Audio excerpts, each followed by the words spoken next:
have to give up on the bag, but you do need to protect your peace.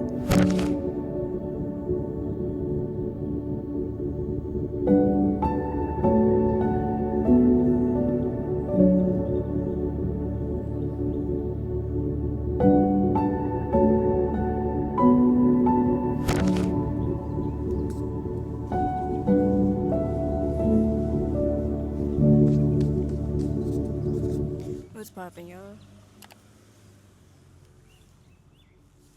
Oh, Lord. Today, we gonna have a real, talk about just being in tech and your reasons for wanting to work in tech.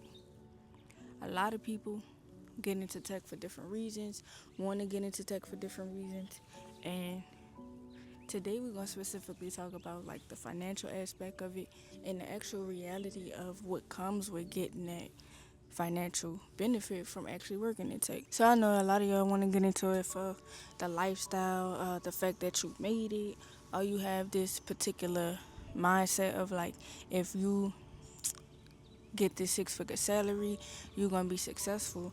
And honestly, successful looks different for a lot of people. And honestly, I was one of those people that I wanted to get into cybersecurity not for just the money, but also stability. And I wanted to be able to have longevity within the career. And honestly, one day it hit me I have everything I want, everything I need. I got the work from home job. I got it made. And 2, 3 years later, it's I had to ask myself, am I chasing a dream? Was this even my dream? And am I just chasing someone else's idea of success? And honestly, when it comes to success, you have to define that yourself. Everyone has a different definition of what success looks like for them, how success looks like. So my thing is define your success. Social media has a way of selling you multiple dreams in different aspects of life when it comes to relationships, careers, financial things, sports, health, every single type of thing.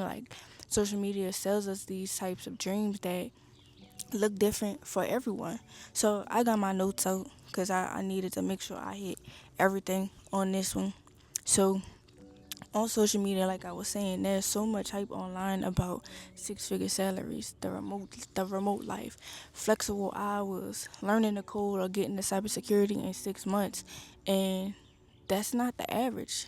That ain't everybody, the average person making it into tech or cybersecurity in 6 months, even if you do go through a boot camp. So I think cybersecurity also gets thrown into that market where it's exciting, it's powerful, it's impactful, and really, while it is all those things, there's also long hours that come with that. There's alerts that come with that. There's time that has to be put into that. No one is gonna pay you all that money for you to just have this easy life or easy work day. Yeah, there will be days where it's light and relaxed, but on average that ain't really what it looks like. So I think as someone that works in tech and someone that does work from home, I can kind of give a perspective that is more realistic than what a lot of people out here telling you is possible. So yeah, some days you can work from a coffee shop. Yeah, some days you may be able to just chill depending on if you work off of tasks and stuff like that. But that's not the reality. That's not the average norm day by day situation. So don't let social media fool you, including myself. If there are some things you see me doing that you feel may not be realistic, everything I show is realistic. Nothing, man, the bugs is out. Nothing I post on here, nothing I do on here is not realistic. So I'm trying to give y'all some form of realistic scenarios and day by day content just so y'all can see that every day is not peaches and cream. And no one really talks about this reality. Like, you have this lifestyle, you have this salary, but that comes with burnout. that comes with incident response, especially in cybersecurity, that comes with on call hours because if there's an alert or anything, you have to be able to get up and work that alert at 2 o'clock in the morning if you don't have a 24/7 on call. That comes with that. It comes with mental fatigue. It comes with long working hours. Like all those things are there, and especially in tech, like you constantly have the pressure of staying up to date with certain technologies, certain tactics. With cybersecurity, is certain things that hackers do, new technologies, new threats. It's so much you have to do that, yeah, while you're financially being able to take care of yourself and take care of your family, you're not really taking care of yourself and really like putting yourself first because it was all about the money. So especially within a remote job or work from home job, like the isolation is real. Like you don't get to get up and go to your coworkers unless y'all work in the same state or city and y'all already knew each other or y'all have like monthly coworker or office syncs or whatever the case may be. But it gets real lonely. Take it from me, it gets real lonely working from home, especially like if you the only person on your team that's in this city or in the state that you in. You can't just get up and go to the office. You can't just get up and go meet up with your coworkers for lunch. Like it's boring sometimes, and you have to allow yourself to get outside, do something, find things that you like to do, and keep yourself occupied because you can't have the constant pressure of feeling like you always on.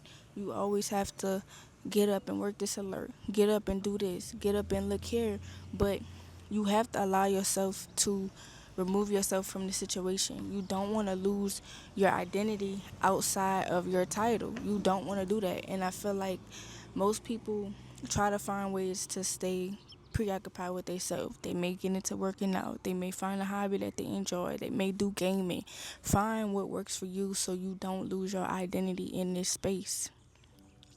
Some things that I learned from just this is having boundaries in this field. Like with work, when it's time to log off, log off.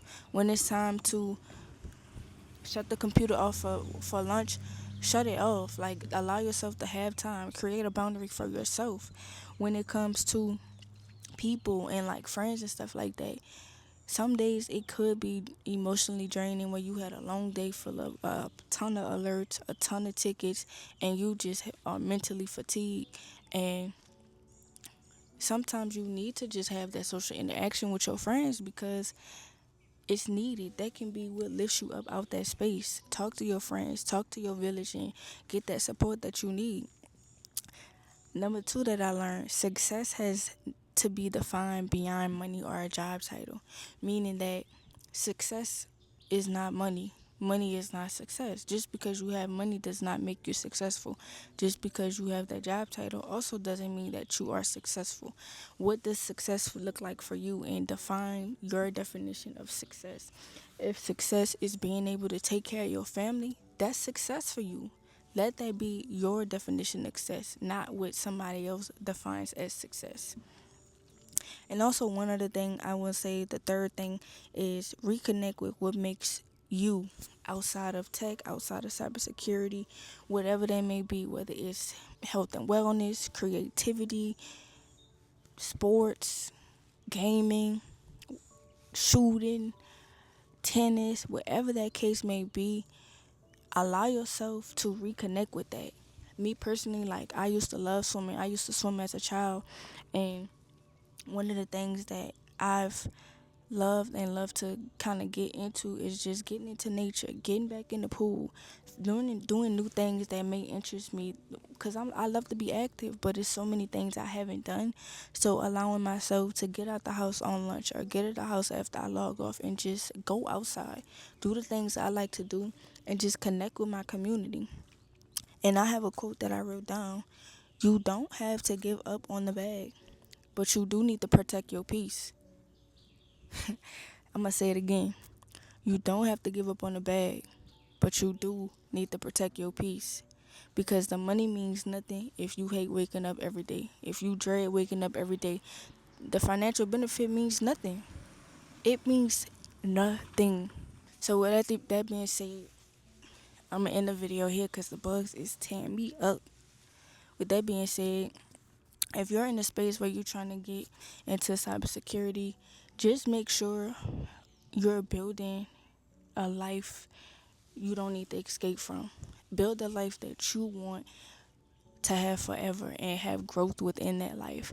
Don't allow yourself to be so consumed in what everybody else is doing and what everybody else is trying to get from a financial standpoint or goals you trying to make.